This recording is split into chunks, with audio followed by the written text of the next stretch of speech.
All right, Gerald, good to see you again. You got another, first of all, you got another book. This is number what? Well, let's say 3 dozen. So this was the one. So was it when you were doing COVID? You had so much extra time. You said, let me just crank this one out. Well, basically, what happened, to get down into the weeds, is that with COVID, I went into lockdown that I did not exit until last fall. But what I did was I obtained a microfilm reading machine, and that allowed me to read a lot of microfilm, particularly from the early days of Texas and Mexico, and take notes and help to produce this book. Wow. Wow. Well, I mean, it's first of all, it's a whole lot. And before we actually get into the book, again, for folks who just don't understand this process, I mean, how much? First of all, we're talking about 575 pages. How long did it take you to research and write? Well, that's a good question. Keep in mind, when you do these books, you don't work on them every day. At least I don't. And because usually I'm working on 2 or 3, perhaps 4 projects at a time. Having said that, I would say that this book, which was published in 2022, I probably began in 2016, 2017. Wow. So about a 5-year period. Exactly. So you called it the counter-revolution of 1836. Why? Well, as you know more than most, given your roots in the U.S. Southwest, Texas was once part of Mexico. But the slave owners of Texas, led by Stephen F. Austin and Sam Houston, who gave their names to 2 of the major cities in what is now a U.S. state, were opposed to the abolition of slavery in Mexico, executed by a president of African descent, speaking of Vicente Guerrero, 200 years, by the way, before the election of Barack Obama in the United States in 2008.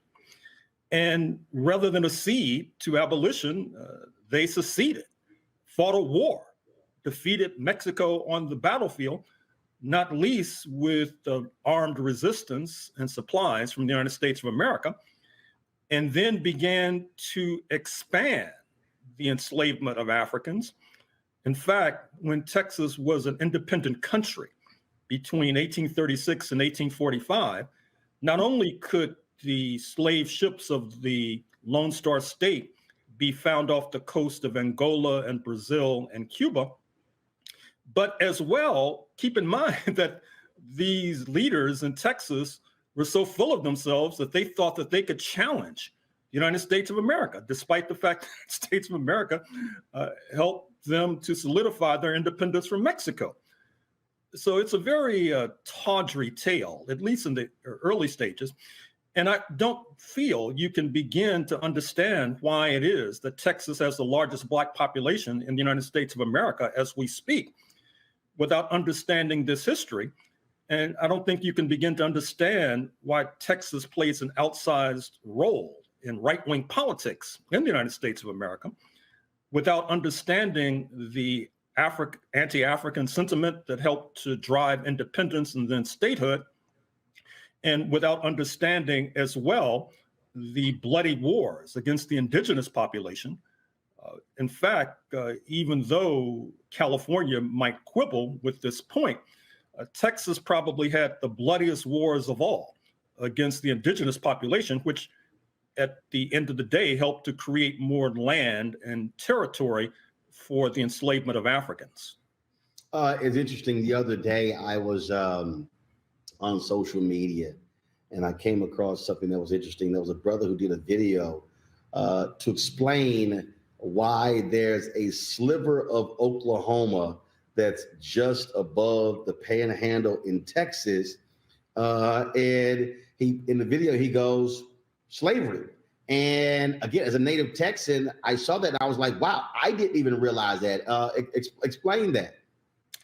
Well, it's interesting. The shape of Oklahoma has been described as a bloody cleaver hanging over Texas. It's interesting about the state of Oklahoma as well. I'm sure you have listeners in the Sooner State. And Oklahoma was originally designed to be a Bantustan, not unlike what you had during apartheid South Africa, where the Africans were moved into certain territories and not allowed to move elsewhere. Recall that then US President Andrew Jackson, who was Donald Trump's favorite president, he had his picture hanging on the wall in his office.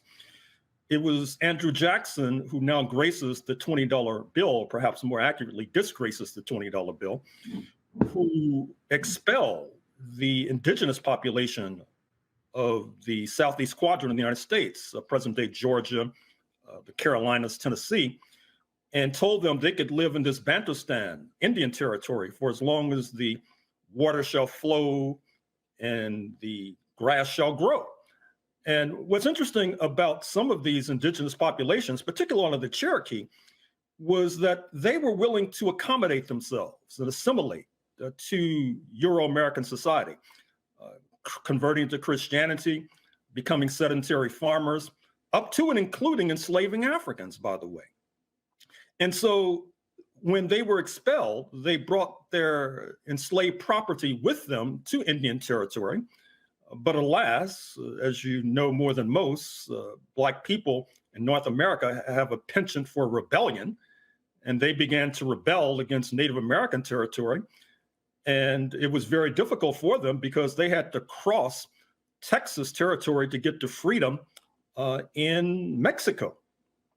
So this is a very troubled history. And once again, I don't think you can begin to understand the rancid conservatism that now persists in Oklahoma and Texas without understanding this history. And by the way, allow me to make a footnote about the Tulsa massacre of 100 odd years ago. I'm sure many in your audience are familiar with what happened in the Greenwood section of Tulsa, Oklahoma, oftentimes described as Black Wall Street.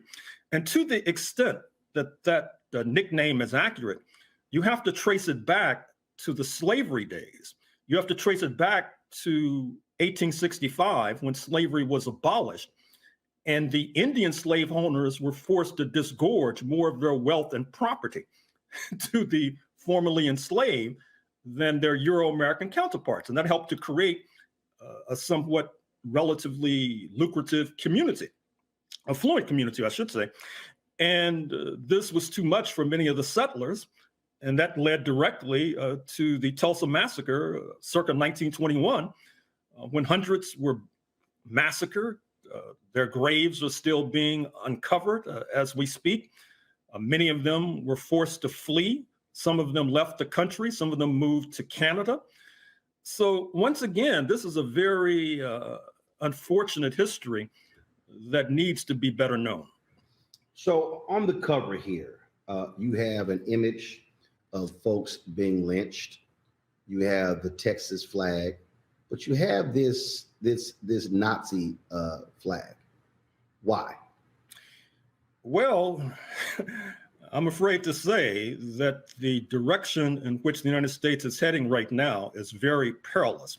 It's not me who's raised the F word instantly. Recall that during the campaigns, congressional campaigns last year, President Joseph R. Biden suggested that the United States under Republican Party rule could be headed towards fascism. It was the late Secretary of State, Madeleine Albright, who wrote an entire book, Fascism, A Warning, about that. Many leaders, intellectuals are very concerned about this, which could portend the acceleration of already toxic trends, those toxic trends being more Black people on death row, more Black people being subjected to police terror, more Black people treated like Breonna Taylor in Louisville, Kentucky, with the authorities knocking down your door and coming in and killing you.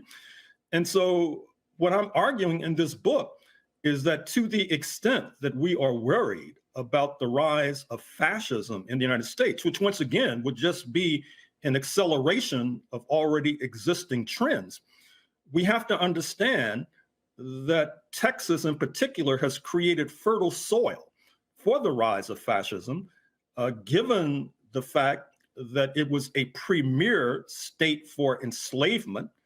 As I talk about in the book, as the so-called Confederate States of America was collapsing, I'm speaking of the states in the Deep South, Virginia, the Carolinas, Georgia, et cetera. Recall that in 1861, they decided to leave the United States because they wanted to enslave Africans forevermore and overthrow the government under Abraham Lincoln and Washington as a result.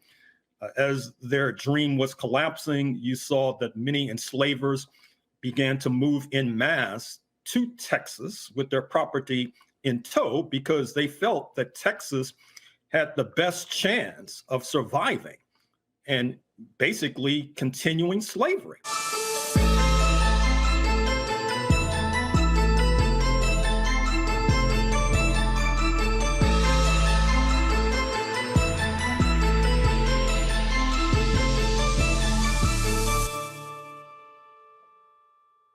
Attention! We're back, bigger and stronger than ever. Season 2 is reloading May 26th at 8 p.m. Eastern Time. What's up? Being a black man, we gotta stop letting this slide. With new hosts Let me tell you what damn time it is. and big celebrity surprises. Kiss my behind, it's Oprah Winfrey. Subscribe today at Truth Talks Live. Give black people what they need, and we'll show them for you. And don't miss out on all the upcoming viral moments. Simulcasting weeknights at 8 p.m. on Roland Martin Unfiltered and Black Star Network and Truth Talks Live. I'll see you there.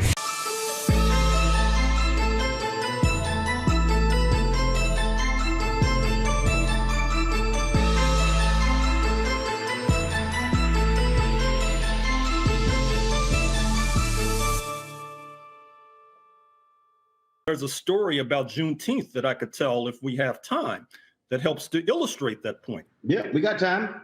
Okay, well, let me digress for a moment. You know the story about Juneteenth, I'm sure, June 16th, 1865. Supposedly, General Granger of the U.S. government shows up in Galveston and tells the enslaved Africans, hey, did you people know you were free? Didn't you hear about the Emancipation Proclamation, January 1st, 1863?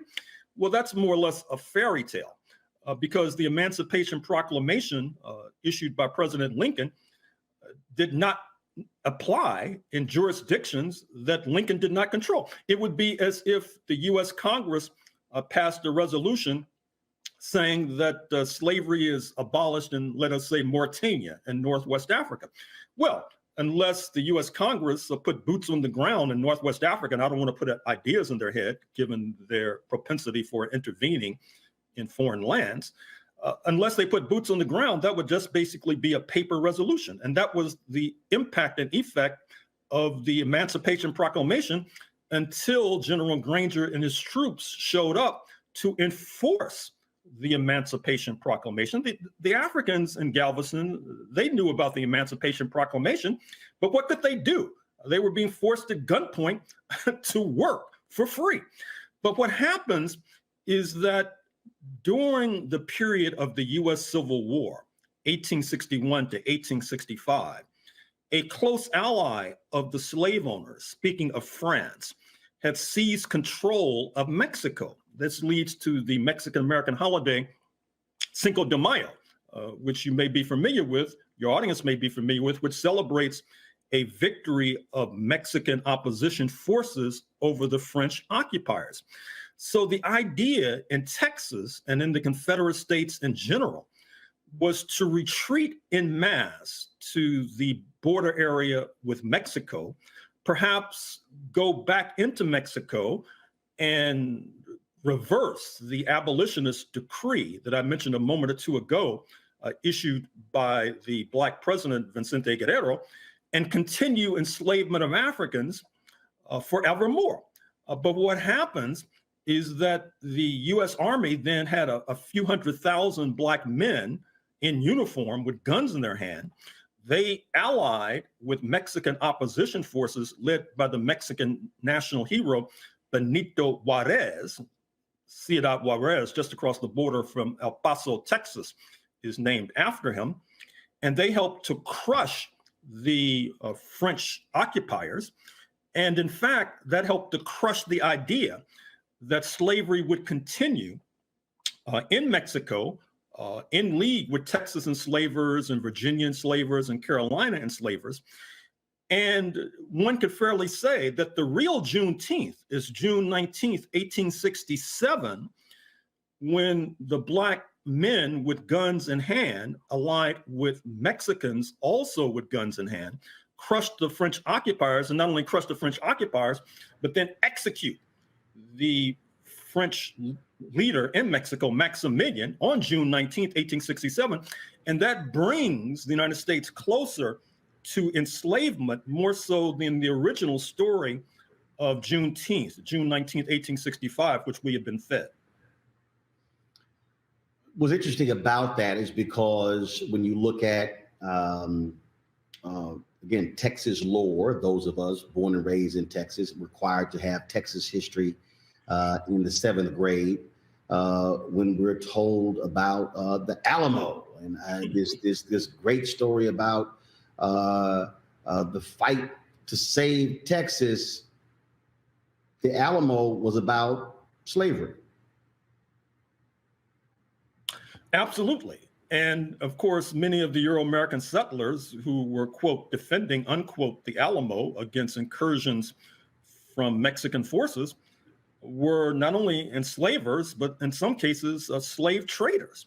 And it's interesting, as I point out in the book, one of the ways we know what happened in the Alamo, which, as you, I'm sure, recall, is cited within the confines of San Antonio, Texas, is that an enslaved African was either allowed to escape by Mexicans or somehow escape, and he was then able to spread the story of what happened at the Alamo, which has now become a kind of a sacred site with regard to many Texans. You may know that a lot of our tax dollars in Texas have been spent restoring the Alamo. The British musician who now lives in the United States, speaking of Phil Collins, has become a benefactor of the Alamo site for whatever reason. I'm not really sure how he got so intrigued by this story, and has pumped a lot of his fortune into restoring the Alamo. It's a very curious story. Well, I think that the reason I raise that is because I think back to the phrase that you always heard Paul Harvey say, "Now the rest of the story." Right. And when I think about the attacks on the 1619 Project, when I think about the attacks on Black historians, when I think about when we talk about the redefinition of American history, again, as somebody who was born and raised in Texas, we were raised to celebrate the Alamo. It was about Texas fighting against these savages from Mexico who were trying to take over, and these were independent-minded people. And so you got Black folks who are walking around, remember the Alamo, and movies were made about it. And so you want us to remember that the people who were fighting for the Alamo wanted to keep us in chains. And what they want is, and bringing it present day, they don't want people today to know or as Paul Harvey said, the rest of the story, the other side of that story. And so we want to keep up this fantasy, because in this country, that's what it's all about. The fantasy of American history, where white Americans were always the saviors and were perfect and they were just wonderful, when in fact, what we're talking about are just prime examples of pure evil. Well, that's an understatement, I'm afraid to say. And this is very serious. Even though we're talking about events of the past, they have contemporary resonance.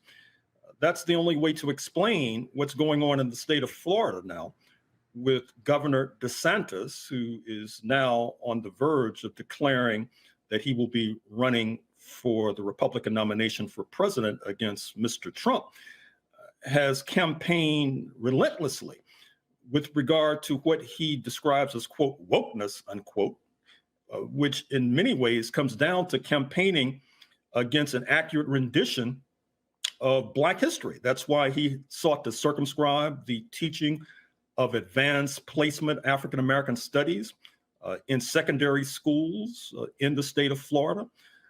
That's why in the New York Times today, March 30th, 2023, you have an article by Charles Blow, the Black columnist, who describes an effort in the state of Florida to prevent the showing of a docudrama about the little Black girl, Ruby Bridges, in Louisiana, who tried to desegregate a school and was subjected to harassment and persecution by Euro-American adults as a direct result. That's why in the state of Florida, you have campaigns against novels by the Nobel laureate, the late Black woman writer and creator, Toni Morrison. It's not as if this campaign is directed against any ideas about overthrowing the United States government or something of that sort. It's just there's a campaign against an accurate rendition of Black history. And there are those like Governor DeSantis and his acolytes who feel that an accurate rendition of Black history calls into question the creation myth about the United States of America. That is to say that it is a flawless nation. It's a nation without blemishes, that in order to uphold that fiction and fantasy, we have to whitewash, pardon the expression, great swaths of the historical record. And this is quite dangerous, as I'm sure you can understand, to our younger people in particular.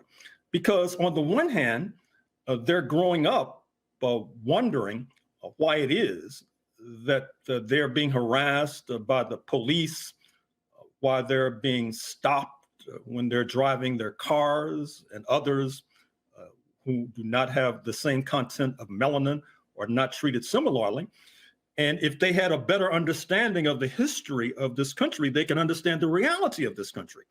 And if they can understand the reality of this country, they might want to protest against the reality of this country. But Governor DeSantis and his comrades, the last thing they want to see is the specter of Black people protesting against racism and white supremacy.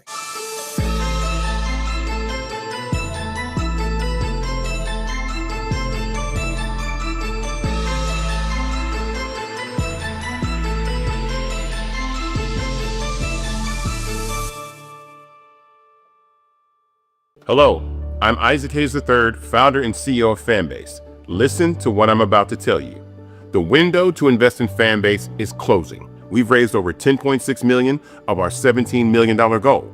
That means there's room for less than 6,370 people to invest in Fanbase for the average amount. The minimum to invest in Fanbase right now is $399. That makes you an owner in Fanbase today. Go to startengine.com/fanbase to invest. Why? Because current social apps have taken advantage of users for far too long, with content suppression, shadow banning, harmful racist content, and no real tools for monetization and equity. Fanbase has over 1.4 million users and counting, allowing anyone to reach all their following and monetize their content from day one. Social media is the new TV, and whoever owns the apps that distribute that content have the opportunity to own potential billion-dollar companies. While big platforms with uncertain futures are failing to serve their users, Fanbase is stepping up to fill the gap. Don't wait until it's too late.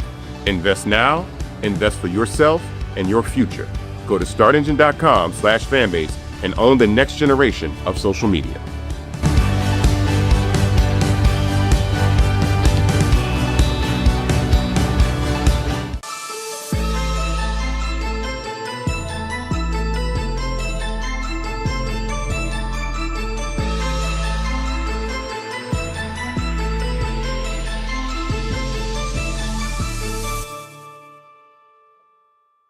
For me, why all of this is so vitally important is because I've long talked about the need for there to be a reprogramming of African Americans. in that how we approach certain things, how we look at certain things. And when you begin to read and begin to study and begin to realize how powerful white supremacy has been, what it has created, but not just white supremacy, how it's impacted African Americans, also how white supremacy has impacted whites, in that what this other framing of the story has done is to give them a false view.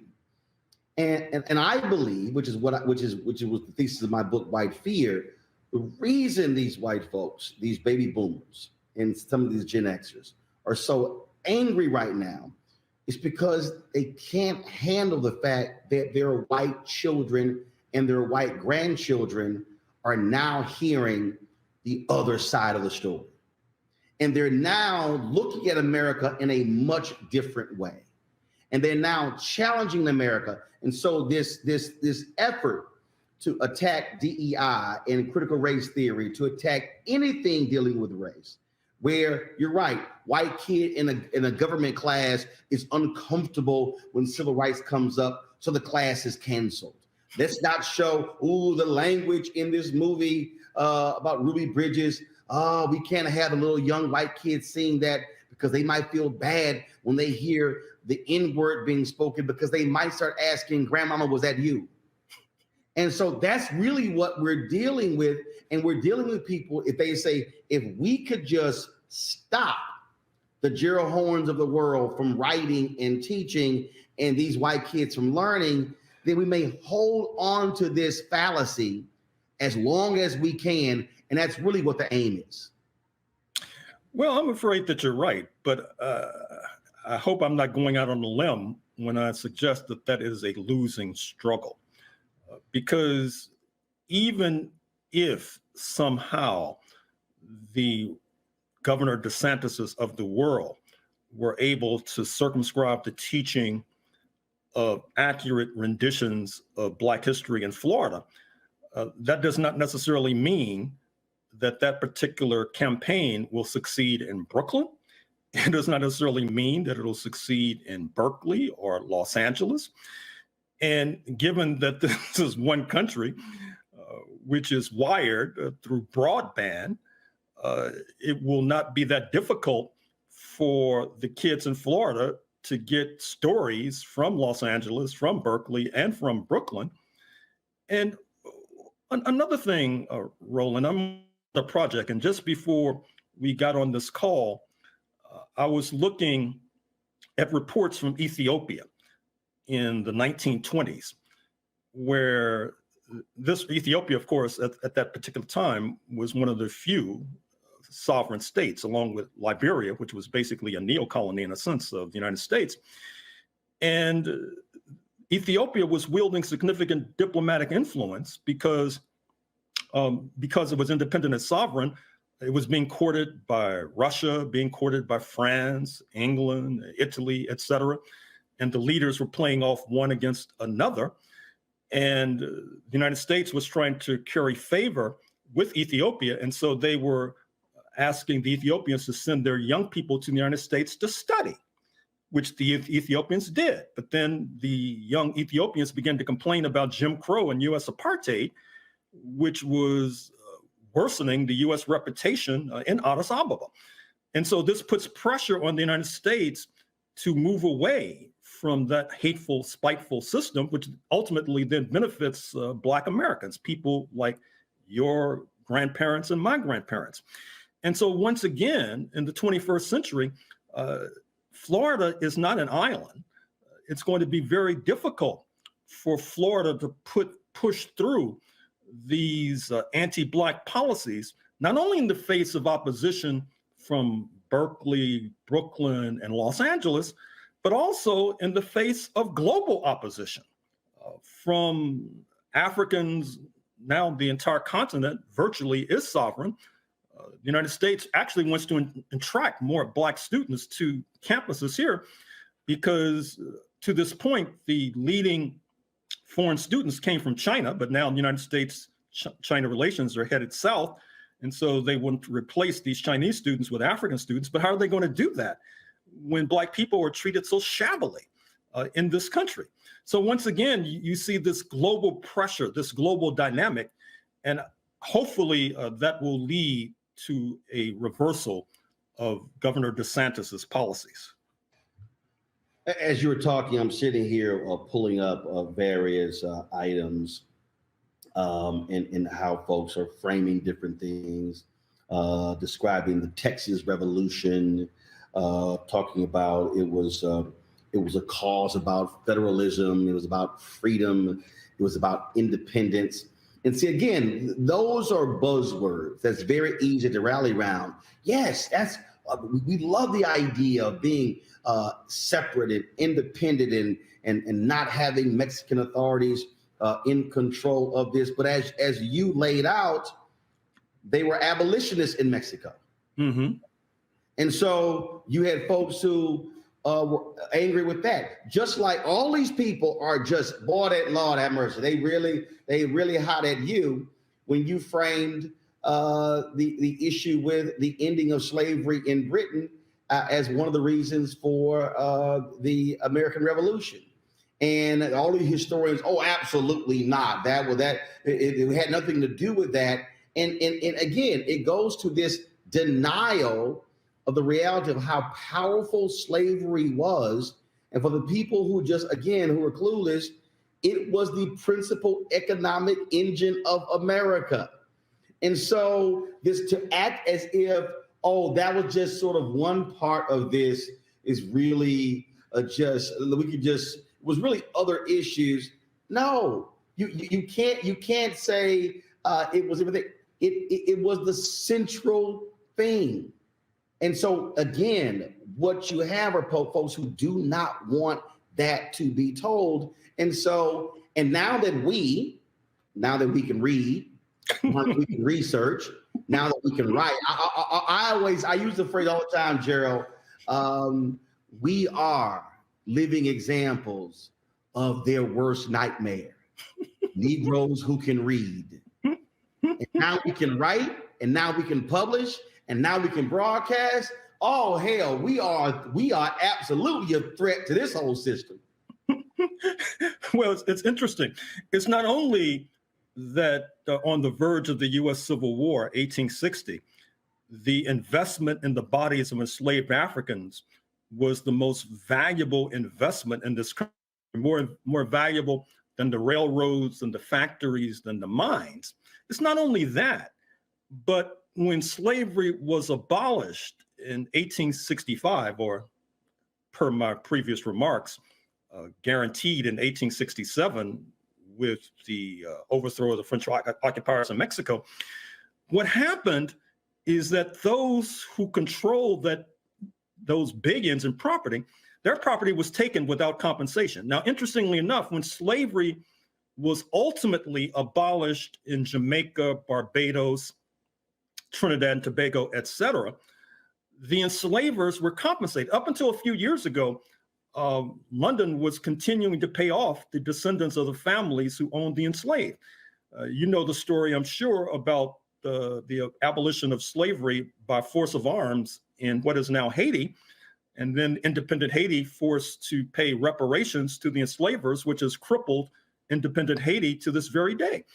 In the United States, there was no compensation paid to those whose property, quote unquote, was taken, quote unquote. And obviously that generates fury. When I'm teaching classes at the University of Houston and telling this story, you know how students are today. I'm lecturing and they're fiddling with their smartphones for whatever reason, on TikTok or Facebook or whatever. And sometimes I'll go and snatch the smartphone from the student's hand and say, look, I've just taken your property without compensation. You're angry, right? You're furious, right? You want to take me outside and thrash me. Well, that's how the enslavers felt, or the former enslavers, I should say, felt in Texas and a good deal of Dixie, which leads to the rise of the Ku Klux Klan, which had one of its strongest chapters in Texas, by the way. The Ku Klux Klan, for those who have been living under a rock in recent decades, was the terrorist white supremacist organization that sought to bring back what they considered to be the good old days of relentless and ruthless exploitation of people of African descent. And I would argue that in part, that decision is still relevant. That is to say, the decision to expropriate the property of the enslavers without compensation, because I think it helps to generate this anti-Washington sentiment that you now see. Anything coming out of Washington, according to the conservatives, is bad, unless, of course, it benefits the military-industrial complex or the oil industry, et cetera. But, they'll basically organize a relentless campaign against what they call Obamacare, because it's coming out of Washington and it's at the behest of a president of African descent. You have many people going against their own interests just because it comes out of Washington, for example. The U.S. economy may seize up within weeks because of this debate over the United States paying its debts, which could jeopardize the potency and the viability of the entire U.S. economy, generated by this anti-Washington sentiment that I would argue comes from the fact that it was Washington, the federal government, that presided over the expropriation of their property without compensation.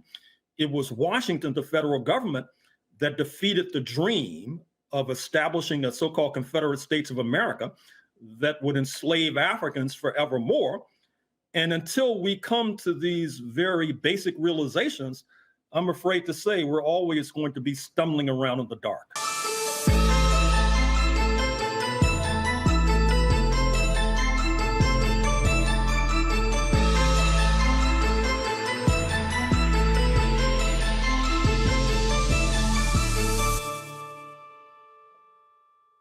What's up, y'all? Look, Fanbase is more than a platform. It's a movement to empower creators, offering a unique opportunity for everyday people to invest in Black-owned tech, infrastructure, and help shape the future of social media. Investing in technology is essential for creating long-term wealth and influence in the digital age. The Black community must not only consume tech, we must own it. Discover how equity crowdfunding can serve as a powerful tool for funding Black businesses, allowing entrepreneurs to raise capital directly through their community through the Jobs Act.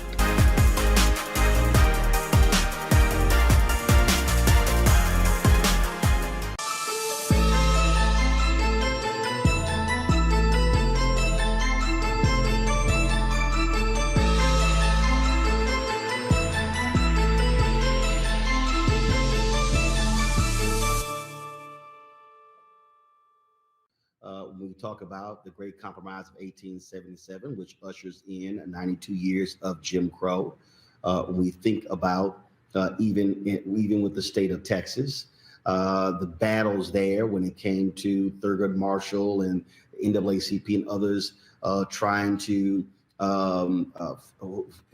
break the backs of the Democratic primaries. When we look at, again, the systems that we're putting in place, as you laid out, Jim Crow and the roots of U.S. fascism. I mean, what people just simply refuse to acknowledge is that all of these things, you have to look at present day things and to understand what led up to this, what created this, what put this in place, the boundaries, the living conditions. When you just think back to just the treatment. There's a movie being made about that black brigade of soldiers who got so sick of racism, went on and just started killing white folks in Houston, and very few people even know about that story. And so when you talk about this counter-revolution of 1836, we talk about Juneteenth. I keep reminding people, y'all, the celebration of Juneteenth by Black folks wasn't just about General Granger. It was literally this continual quest for freedom in Texas and in America. Well, I'm happy to hear that a movie is being made about what's been called the Camp Logan mutiny of August 1917 in the city of Houston, when, as you suggest, Black soldiers, many of whom were not necessarily familiar with the peculiar folkways of Jim Crow then obtaining in Houston, whereby you had to sit in the back of the trolley whereby you were not allowed to go into certain stores to try on clothes or shoes before you could buy them. That's one of the reasons why, if you look at old photographs, you'll oftentimes find Black people in ill-fitting garments because they're not allowed to try them on before they buy them. And as a result of what these soldiers perceived in terms of the roughhousing and manhandling of Black women in particular by the Houston Police Department, they decide to run amok, as it was described in the commercial press at that time, and began shooting up the place. And of course, they're eventually subdued, eventually executed en masse. And you are correct, even though that particular dastardly episode took place within walking distance of where I'm sitting right now, I dare say that if we were to go out on the streets of Houston and interview some of the passersby about that startling episode, many of them would not have heard of it. And that's part of the whitewashing of U.S. history, the whitewashing of Black American history. It's part of this crusade, as noted, that Governor DeSantis is carrying out, but it's not just Governor DeSantis. You mentioned the 1619 Project of Howard University's Nicole Hannah-Jones, formerly of the New York Times, which sought to place the experience of Black people into center of a new story of the history of this country.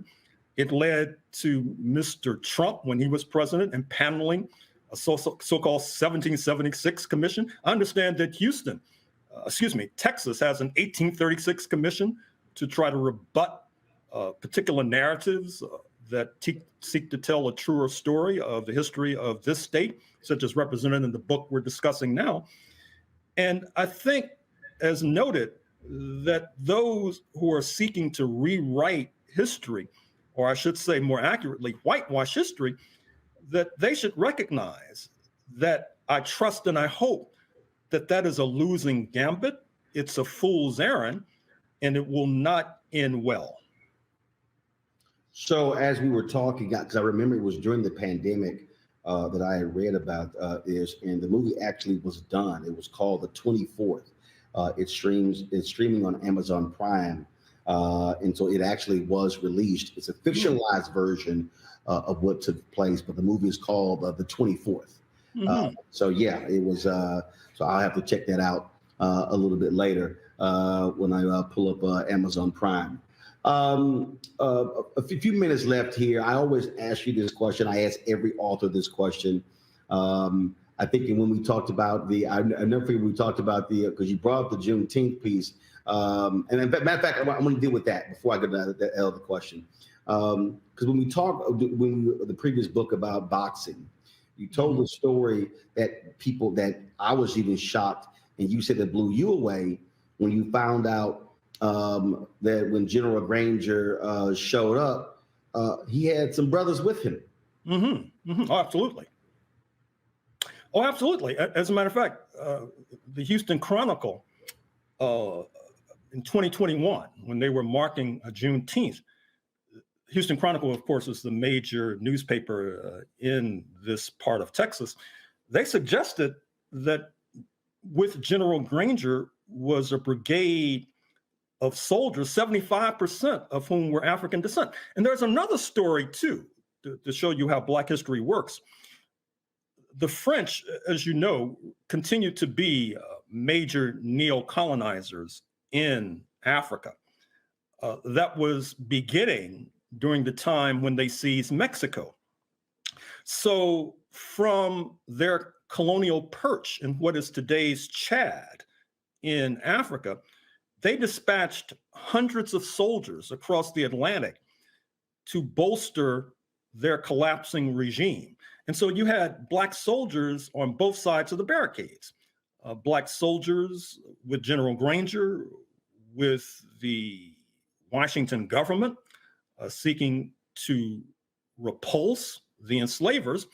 And then you had Africans under the aegis of the French who were fighting them. And what I think that this serves to illustrate is not only that Black history is much more complicated than many would imagine, but also I think it illustrates a deeper point, which is going to be important going forward as world demographics change and as a more sizable percentage of human population becomes of African descent. You'll see that these North Atlantic powers, such as represented in Washington and Paris, are going to have to rely more upon Black people's strength, but that's going to be difficult to do as long as, per Governor DeSantis, they're trying to feed us fairy tales about our past, which only helps to generate anger and fury, and hopefully will help to generate an eroding popularity for politicians like General DeSantis. Last two questions. First, what do you want someone who is in Texas or someone who's not from Texas, what do you want them to take away from this 500+ page book? A number of things. One, I want these readers to have a better understanding of how we got to this point, a better understanding that's not grounded and based on fairy tales, but grounded and based on fact. And secondly, per the subtitle of this book, there may be dark days ahead. The kinds of police terror and our disproportionate sighting on death row is horrid. But given what may be around the corner, believe it or not, given what may be around the corner, we may be looking back at March 2023 as the good old days, as the golden days, believe it or not. And therefore, I would want readers to take away knowledge, because knowledge ultimately is power, and power is what we need in order to repel and repulse those who want to drive us deeper into a ditch. And the question I always ask every author, doing all the research, is something that always jumps out, is a wow moment. For this book, what was the wow moment? Well, you know, I've just uttered it when I found out that there were all these Africans who crossed the Atlantic to fight alongside the French against Black Americans. And in fact, we also know that many of them did not return to what is today's Chad. And so wow. You may have in Mexico, you may have in Southern Texas, Black people who are not products of the African slave trade as we understand it, but who are descendants of these Black soldiers who were fighting on behalf of French occupiers in Mexico. I have to say, I didn't know about that before I stumbled across it. Wow. That's always the amazing thing when one is doing research into our history. And again, and it's the untold history that folks don't realize that is always there. The counter-revolution of 1836, Texas slavery and Jim Crow and the roots of U.S. fascism. I tell you, Gerald, when I was at the Texas State Capitol, when I saw that big-ass Confederate monument on the Capitol grounds, all I could do was spit on it because there's nothing more shameful than to go to the Texas Capitol. And again, this is you're dealing with today, and you see this massive Confederate monument, and they're trying to claim, oh, they were fighting for a just cause. And I'm like, hell no, they were not. Hey, good for you, man. I'm glad to hear that you expended some of your body fluid on that monument. Absolutely. Recorded a video, trashed it, and will forever trash it. Gerald, I appreciate it. Great book. Thanks a lot. Thank you. Good luck.